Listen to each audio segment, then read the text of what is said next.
કેમ છો વિદ્યાર્થી મિત્રો? હું છું આપની સાથી ડૉક્ટર અનિશા મહિડા. મારી YouTube channel intellectual talks with Anisha મહિડામાં આપ સૌનું હાર્દિક સ્વાગત છે. વિદ્યાર્થી મિત્રો, આજે હું ધોરણ 10 વિજ્ઞાન પાઠ 7 સજીવો કેવી રીતે પ્રજનન કરે છે ના 2 માર્ક્સના પ્રશ્નોના જવાબ અને કેટલાક 3 માર્ક્સના પ્રશ્નોના જવાબ આપની સમક્ષ રજૂ કરીશ. તો ચાલો શરૂ કરીએ. પ્રશ્ન: લિંગી પ્રજનનમાં પેઢી દર પેઢી રંગસૂત્રોની સંખ્યા અને ડીએનએની માત્રા તેમના પિતૃ કરતાં બમણી થવાને બદલે સરખી જળવાઈ રહે છે, તેનું કારણ જણાવો. જવાબ: લિંગી પ્રજનન પદ્ધતિમાં દરેક નવી પેઢીમાં બંને પિતૃની ડીએનએ નકલોનું સંયોજન થાય છે. આથી પિતૃ પેઢી કરતાં બાળ પેઢીમાં ડીએનએની માત્રા બમણી થવાની શક્યતા છે. પરંતુ જનન કોષોના નિર્માણ દરમિયાન અહીંયા અર્ધસૂત્રીભાજન અથવા અર્ધીકરણ પ્રકારનું કોષ વિભાજન થાય છે. પરિણામે દૈહિક કોષો કરતાં જનન કોષોમાં રંગસૂત્રોની સંખ્યા અને ડીએનએની માત્રા અડધી થાય છે. આથી જ્યારે લિંગી પ્રજનનમાં બંને પિતૃના જનન કોષો સંમિલન પામે છે, ત્યારે યુગ્મનજ અને તેમાંથી વિકસતી સંતતિમાં રંગસૂત્રોની સંખ્યા અને ડીએનએની માત્રા પિતૃ પેઢી જેટલી જ પુનઃ પ્રસ્થાપિત થાય છે. પ્રશ્ન: લિંગી પ્રજનન અને અલિંગી પ્રજનન વચ્ચેની ભિન્નતાઓ જણાવો તથા અલિંગી પ્રજનનની મર્યાદાઓ જણાવો. જવાબ: જ્યારે એક જ પિતૃ દ્વારા પ્રજનન કોષો વગર નવા સજીવનું નિર્માણ કરવામાં આવે તેને અલિંગી પ્રજનન કહે છે. જ્યારે પ્રજનન પદ્ધતિમાં નવા સજીવના નિર્માણ માટે નર અને માદા બંને જાતિના પિતૃ સંકળાયેલા હોય તેને લિંગી પ્રજનન કહે છે. અલિંગી પ્રજનનની મર્યાદાઓ આ મુજબ છે.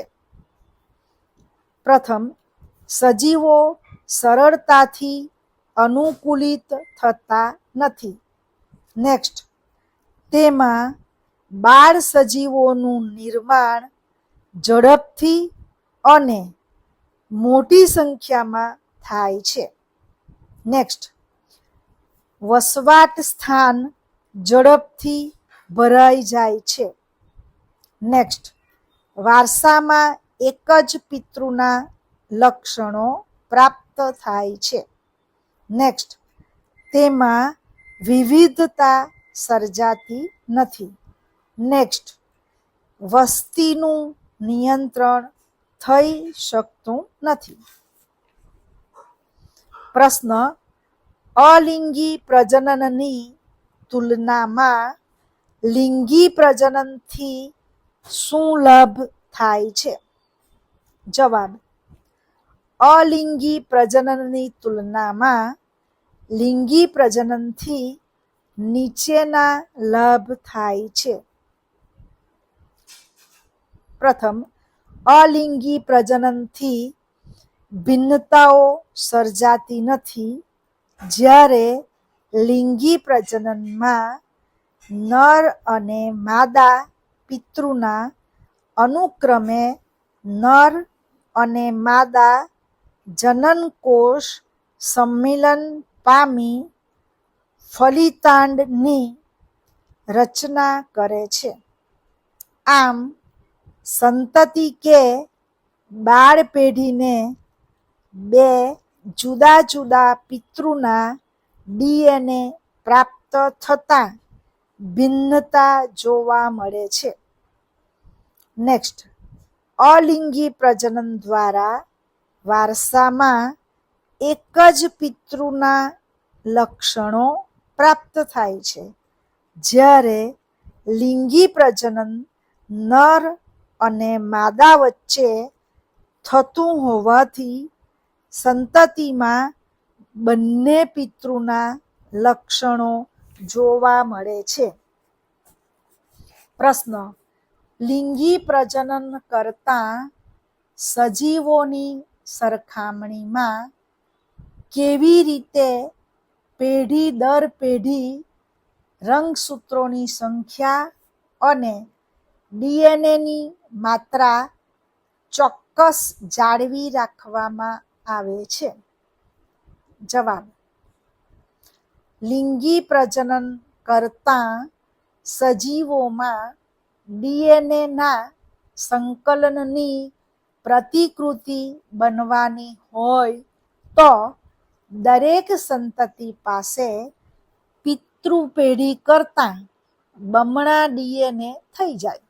નેક્સ્ટ, પરંતુ આમ ન થવાનું કારણ એમ દર્શાવાય છે કે લિંગી પ્રજનન કરતા સજીવોમાં પ્રજનન કોષોનું નિર્માણ અર્ધસૂત્રી ભાજનથી થાય છે. નેક્સ્ટ, જેમાં સજીવની વાનસ્પતિક કે દૈહિક કોષોની તુલનામાં રંગસૂત્રોની સંખ્યા અડધી થઈ જાય છે અને ડીએનએની માત્રા પણ અડધી થઈ જાય છે. કોષ વિભાજનની અર્ધીકરણ નામની ક્રિયા વડે આ શક્ય બને છે. નેક્સ્ટ, આથી બે પિતૃ એટલે કે નર અને માદાના જનનકોષો જેમાં રંગસૂત્રોની સંખ્યા અને ડીએનએની માત્રા અડધી છે, જેને અર્ધીકરણ કહે છે. આમ બે ભિન્ન સજીવોનું આ યુગ્મજ કોષ કે ફલિતાંડ લિંગી પ્રજનનમાં સંયુગ્મન દ્વારા યુગ્મનજ ફલિતાંડ બનાવે છે, જેથી બાળ પેઢી કે સંતતિમાં રંગસૂત્રોની સંખ્યા અને ડીએનએની માત્રા પિતૃ જેટલી પુનઃસ્થાપિત થાય છે. પ્રશ્ન, ફલન બાદ પુષ્પમાં કયા ફેરફારો થાય છે?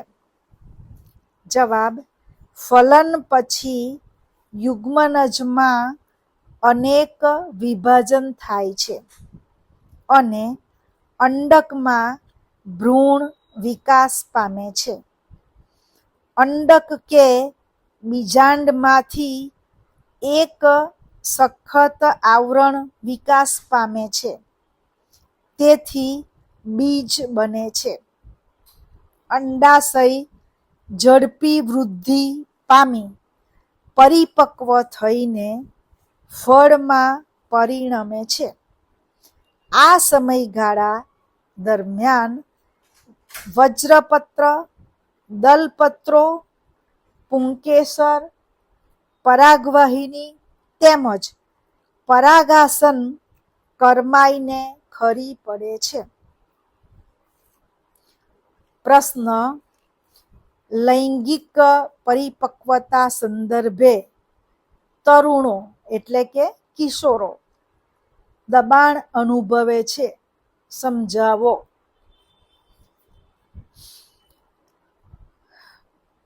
પ્રથમ, લૈંગિક કે જાતીય પરિપક્વતા સંદર્ભે તરુણો આ મુજબ વિવિધ પ્રકારના દબાણ અનુભવે છે.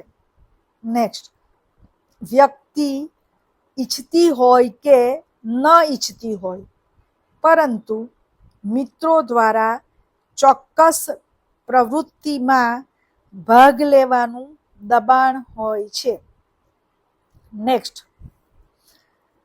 કુટુંબ તરફથી લગ્ન કરીને સંતાન ઉત્પત્તિ માટે દબાણ હોઈ શકે છે.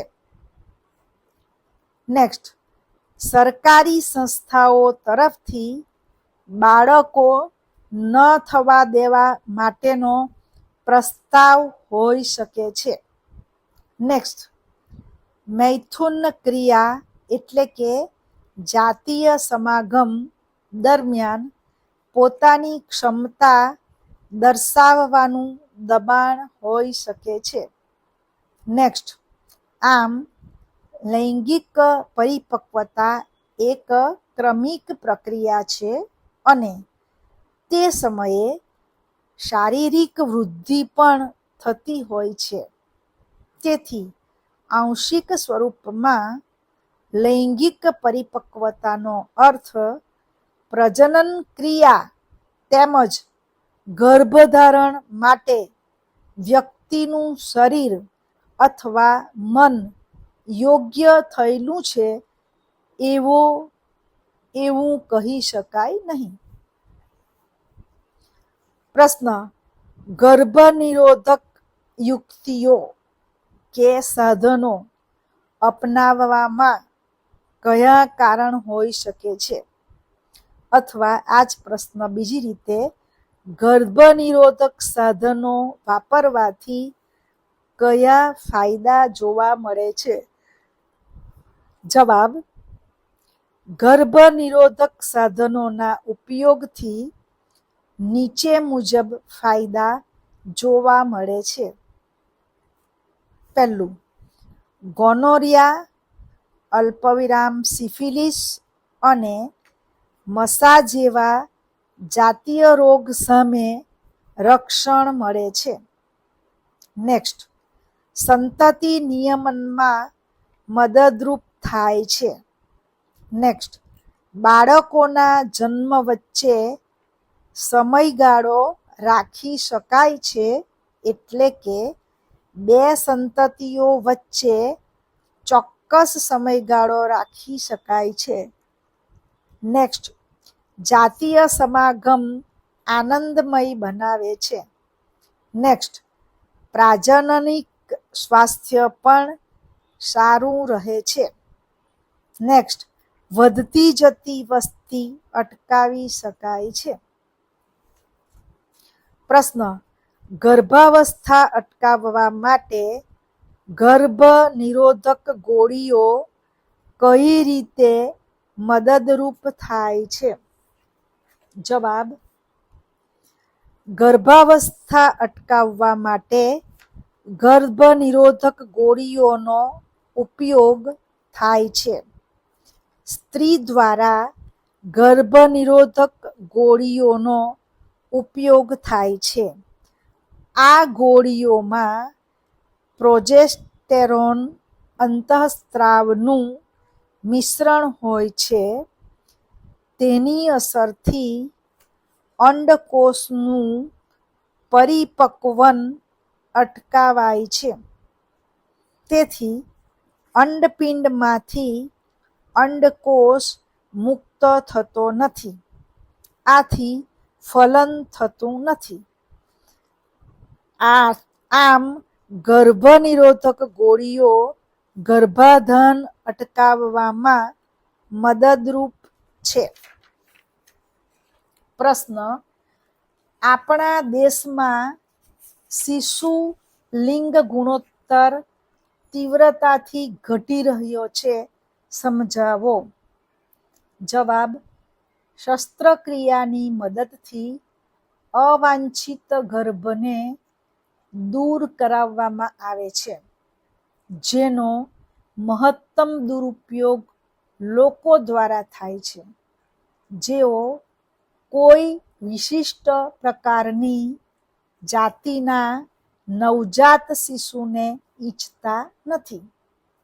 નેક્સ્ટ, આપણા દેશમાં ભ્રૂણ લિંગ નિશ્ચયન એક કાયદાકીય ગુનો છે, છતાં માદા ગર્ભનો પસંદગીપૂર્વક ગર્ભપાત કરાવવામાં આવે છે. નેક્સ્ટ, સ્વસ્થ સમાજ માટે નર અને માદા લિંગનો ગુણોત્તર જળવાઈ રહે તે અતિ આવશ્યક છે. આપણા સમાજની કેટલીક જાતિઓમાં માદા ભ્રૂણની હત્યા નિર્દયી રીતે થઈ રહી છે. તેથી આ કારણોસર દેશમાં શિશુલિંગ ગુણોત્તર તીવ્રતાથી ઘટી રહ્યો છે. વિદ્યાર્થી મિત્રો, હવે 3 માર્ક્સના પ્રશ્નોના જવાબ હું રજૂ કરીશ. પ્રશ્ન: પુનર્જનનની વ્યાખ્યા આપી ઉદાહરણ સહિત સમજાવો. જવાબ: પ્રથમ, પૂર્ણ સ્વરૂપે વિભેદિત સજીવોમાં પોતાના વાનસ્પતિક ભાગમાંથી નવા સજીવના નિર્માણની ક્ષમતા હોય છે. આ ક્રિયાને પુનર્જનન કે પુનઃજનન અથવા પુનઃસર્જન કહે છે. નેક્સ્ટ, એટલે કે જે કોઈ કારણે સજીવના ખંડોના ટુકડાઓ થઈ જાય અથવા કેટલાક ટુકડાઓમાં તૂટી જાય તો આ ટુકડાઓમાંથી કેટલાક વૃદ્ધિ પામીને નવા સજીવમાં વિકાસ પામે છે. ઉદાહરણ: હાઇડ્રા, પ્લેનેરિયા, તારા માછલી વગેરે સરળ પ્રાણીઓ કેટલાક ટુકડાઓમાં વિભાજિત થતાં પ્રત્યેક ટુકડા વિકાસ પામી સંપૂર્ણ સજીવમાં પરિણમે છે. આમ આ પ્રાણીઓ પુનર્જનન દર્શાવે છે. નેક્સ્ટ, પુનર્જનનની ક્રિયા વિશિષ્ટ કોષો દ્વારા થાય છે. કોષોના ક્રમ પ્રસરણથી અનેક કોષો બને છે. કોષોના આ સમૂહથી પરિવર્તન દરમિયાન વિવિધ પ્રકારના કોષો તેમજ પેશી બને છે. આ પરિવર્તન ખૂબ જ વ્યવસ્થિત સ્વરૂપે તેમજ ક્રમથી દર્શાવાય છે, જેને વિકાસ કહે છે. નેક્સ્ટ, પુનર્જનન અને પ્રજનન સમાન નથી. તેનું કારણ એ છે કે પ્રત્યેક સજીવના શરીરના ભાગ કે ટુકડાને કાપીને કે તોડીને સામાન્યતઃ નવો સજીવ ઉત્પન્ન થઈ શકતો નથી. પ્રશ્ન: ટૂંક નોંધ લખો. કલિકા સર્જન. અથવા પ્રશ્ન બીજી રીતે, કલિકા સર્જન ટૂંકમાં સમજાવો.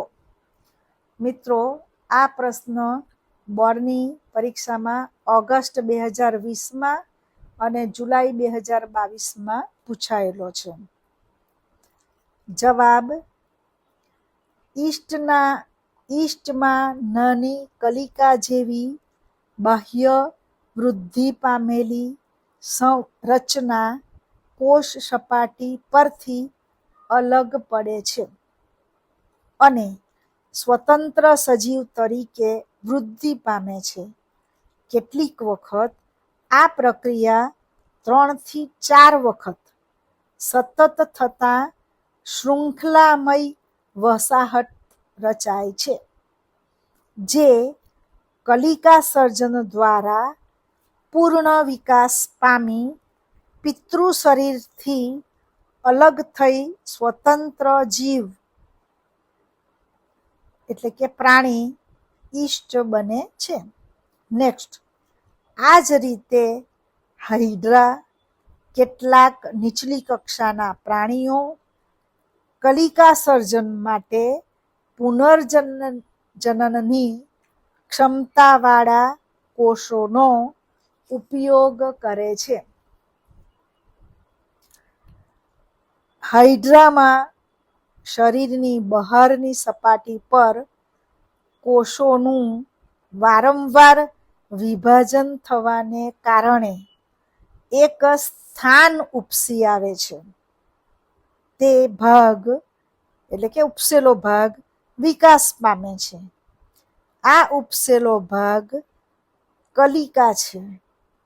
વૃદ્ધિ પામી બાળ સજીવમાં ફેરવાય છે અને પૂર્ણ વિકાસ પામી પિતૃ શરીરથી અલગ થાય છે અને સ્વતંત્ર જીવ હાઇડ્રા બને છે.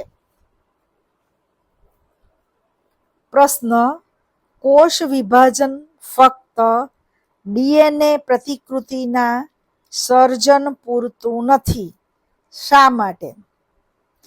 અથવા આ જ પ્રશ્ન બીજી રીતે સમજાવો. કોષીય પ્રજનન. જવાબ: કોષીય પ્રજનન એટલે કોષ વિભાજન. નેક્સ્ટ, પિતૃકોષ વિભાજન પામી 2 બાળ કોષોનું નિર્માણ કરે છે. કોષ વિભાજન દ્વારા નવા સજીવોની ઉત્પત્તિ થાય છે. નેક્સ્ટ, પ્રજનન ક્રિયાની મૂળભૂત ઘટના ડીએનએ પ્રતિકૃતિનું સર્જન કરવાની છે. નેક્સ્ટ, કોષો તેમની ડીએનએ પ્રતિકૃતિના નિર્માણ માટે વિવિધ રાસાયણિક ક્રિયાઓનો ઉપયોગ કરે છે. નેક્સ્ટ, આ પ્રક્રિયાના પરિણામે 2 સમાન ડીએનએ પ્રતિકૃતિઓનું નિર્માણ થાય છે, જેથી ડીએનએ પ્રતિકૃતિ બનવાની સાથે સાથે બીજી કોષીય સંરચના એટલે કે અંગિકાઓનું સર્જન થાય છે. અંતે આ 2 ડીએનએ પ્રતિકૃતિઓ તેમની સાથે કોષીય અંગિકાઓને લઈ 2 સમાન બાળ કોષોમાં અલગ પડે છે. આ રીતે કોષ વિભાજન દ્વારા 2 બાળ કોષોનું નિર્માણ થાય છે. નેક્સ્ટ, તેથી કોષ વિભાજન ફક્ત ડીએનએ પ્રતિકૃતિના સર્જન પૂરતું નથી. પ્રશ્ન: સપુષ્પી વનસ્પતિઓમાં લિંગી પ્રજનન સમજાવો. જવાબ: આવૃત્ત બીજધારી વનસ્પતિઓમાં વજ્રપત્રો, દલપત્રો, પુંકેસર તેમજ સ્ત્રીકેસર પુષ્પના પ્રજનન અંગો કે ભાગો છે.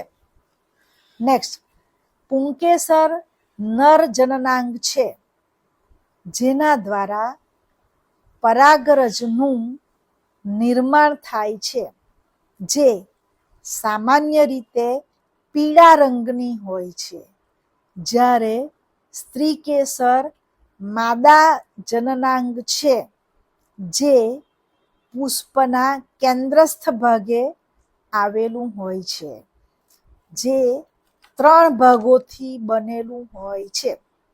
1. આધાર કે તલીય પ્રદેશે ફૂલેલો ભાગ જેને અંડાશય કહેવાય. 2 મધ્યમાં લાંબી નલિકા જેવી રચના એટલે કે પરાગવાહિની. 3 અગ્રભાગે આવેલી રચના એટલે કે પરાગાસન, જે સામાન્ય રીતે ચીકણું કે સ્નિગ્ધ પ્રવાહી છે. નેક્સ્ટ, અંડાશયના અંડકમાં માદા જન્યુ એટલે કે અંડકોષ ઉત્પન્ન થાય છે. પરાગનયન, આ જ પ્રશ્નના જવાબમાં છે. પુંકેસરના પરાગાશયમાંથી પરાગરજની તેજ પુષ્પના કે અન્ય પુષ્પના સ્ત્રીકેસરના પરાગાસન સુધી સ્થળાંતર થવાની ક્રિયાને પરાગનયન કહે છે. પરાગનયનના 2 પ્રકારો છે. 1 સ્વપરાગનયન. જો સ્વપરાગનયનમાં પરાગરજનું સ્થળાંતર તે પુષ્પના પરાગાસન પર જ થાય તો તેને સ્વપરાગનયન કહે છે. 2 પરપરાગનયન. એમાં લખશું, એક પુષ્પમાંની પરાગરજ બીજા પુષ્પના પરાગાસન પર સ્થળાંતરિત થાય તો તેને પરપરાગનયન કહે છે. આ સ્થળાંતરણ પવન, પાણી કે પ્રાણીઓ જેવા પરાગવાહકો દ્વારા થાય છે. ફલન, આ જ પ્રશ્નના જવાબમાં છે ફલન. એમાં લખશું, પરાગરજ પરાગાસન પર સ્થાપિત થાય છે. પરાગરજ અંકુરણ પામી પરાગનલિકાનું નિર્માણ કરે છે. પરાગનલિકા પરાગવાહિનીમાં લંબાઈને અંડક સુધી પહોંચે છે. નેક્સ્ટ, પરાગરજ દ્વારા ઉત્પન્ન થતો નરજન્યુ કે પુંજન્યુ પરાગનલિકામાં પસાર થઈ અંડકમાં હાજર રહેલા માદાજન્યુ એટલે કે અંડકોષ સાથે સંયુગ્મન પામે છે. જનનકોષોના આ સંયુગ્મનને ફલન કહે છે. નેક્સ્ટ પ્રશ્ન, સમજાવો માસિક ચક્ર અથવા તો ઋતુસ્રાવ. આ જ પ્રશ્ન બીજી રીતે, સ્ત્રીમાં અંડકોષનું ફલન ન થાય તો શું થાય? જવાબ, સ્ત્રીમાં જો અંડકોષનું ફલન ન થાય તો તે અંડકોષ લગભગ 1 દિવસ સુધી જીવિત રહે છે. અંડાશય કે અંડપિંડ પ્રત્યેક મહિને 1 અંડકોષ મુક્ત કરે છે. ગર્ભાશય પ્રત્યેક મહિને ગર્ભના સ્થાપન માટેની તૈયારી કરે છે. આ માટે ગર્ભાશયની અંતઃદિવાલ જાડી, માંસલ અને પુષ્કળ રુધિર પુરવઠા સભર બને છે. જો અંડકોષનું ફલન થાય તો તે સ્થિતિમાં ગર્ભને પોષણ મળવું આવશ્યક છે. પરંતુ જો ફલન ન થાય તો ગર્ભાશયના અંતઃ આવરણની જરૂરિયાત હોતી નથી. તેથી આ આવરણ ધીમે ધીમે તૂટી જઈને રુધિર તેમજ શ્લેષ્મના રૂપે યોનિ માર્ગમાંથી બહાર ત્યજાય છે. આ ચક્રમાં લગભગ 1 મહિના જેટલો સમયગાળો લાગે છે. તેને માસિક સ્ત્રાવ કે રજોધર્મ કહે છે. તેની સમય અવધિ 2 થી 8 દિવસની હોય છે. પ્રશ્ન: માનવ વસ્તી નિયંત્રણની પદ્ધતિઓ વર્ણવો, અથવા બીજી રીતે ગર્ભ નિરોધનની વિવિધ રીતો સમજાવો, અથવા આ જ પ્રશ્ન ત્રીજી રીતે ગર્ભાવસ્થા અટકાવવાના વૈજ્ઞાનિક ઉપાય સમજાવો. મિત્રો, આ પ્રશ્ન બોર્ડની પરીક્ષામાં ઓગસ્ટ 2020માં અને માર્ચ 2022માં પૂછાયેલો છે. જવાબ: ગર્ભધારણ રોકવા માટે અનેક રીતો શોધાઈ છે. તેના ઉપયોગથી વસ્તી નિયંત્રણ થઈ શકે છે, જે નીચે મુજબ છે. 1. યાંત્રિક અવરોધ. આ રીતમાં શિશ્નને ઢાંકનારા નિરોધ અથવા યોનિમાં રાખી શકાય તેવા અનેક સાધનોના ઉપયોગથી શુક્રકોષો અંડકોષ પાસે પહોંચાડવા દેવામાં આવતા નથી. અન્ય ગર્ભ અવરોધનમાં સ્ત્રીના ગર્ભાશયમાં ગર્ભ અવરોધક સાધનો જેવા કે કોપરટી કે આંકડી સ્થાપિત કરવામાં આવે છે. તેનાથી ગર્ભધારણ અટકાવી શકાય છે, પરંતુ તેનાથી કેટલીક વિપરીત અસર શરીરમાં થઈ શકે છે. 2. અંતઃસ્ત્રાવોના સંતુલનમાં પરિવર્તન. આ પદ્ધતિમાં સ્ત્રીઓ દ્વારા ગર્ભ અવરોધક ગોળીઓનો ઉપયોગ કરવામાં આવે છે. ગર્ભ અવરોધક ગોળીમાં રહેલી દવા સ્ત્રી શરીરમાં અંતઃસ્ત્રાવના સંતુલનને બદલે છે. તેથી અંડપતનની ક્રિયા થતી નથી અને ફલન થતું નથી. ગર્ભનિરોધક ગોળીઓ અંતઃસ્ત્રાવ સંતુલનમાં ફેરફાર કરે છે. તેના કારણે કેટલીક વિપરીત અસરો થઈ શકે છે.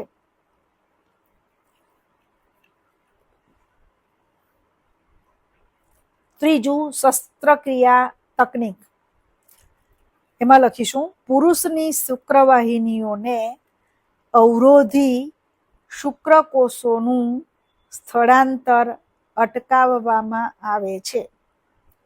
સ્ત્રીની અંડવાહિની કે ફેલોપિયન નલિકાને અવરોધી અંડકોષને ગર્ભાશય સુધી જતો અટકાવવામાં આવે છે.